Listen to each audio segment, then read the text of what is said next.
मी second Chinese प्रेसिडेंटबद्दल वाचत होतं, ज्यांचं नाव डेंग झिओपिंग आहे. आणि त्यांचा एक फेमस कोट आहे, it doesn't matter the cat is white or black as long as it catches MICE.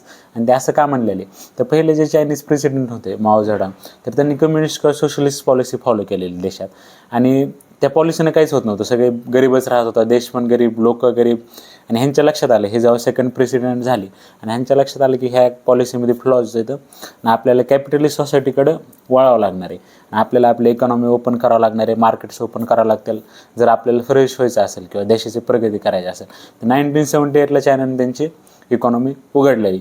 मग त्यांनी म्हणाली नसती कम्युनिस्ट इकॉनॉमी, मध्ये जे सगळं चालतंय ते कॅपिटलिस्ट. त्यामुळे ते असं म्हणलेलं की it doesn't matter whether cat is black or white as long as it catches mice. म्हणजे जर तुमच्या सोशलिस्ट पॉलिसीने तुमचा फायदाच होत नसेल तर कॅपिटलिस्ट पॉलिसी स्वीकारायला काय हे.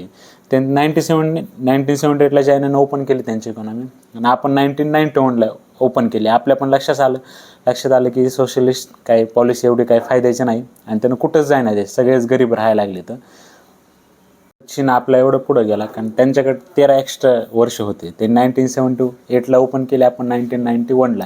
तर 13 वर्षात त्यांनी भरपूर गोष्टी साध्य केल्या आणि अमेरिकेची चांगली साथ होती चीनला या 13 वर्षात.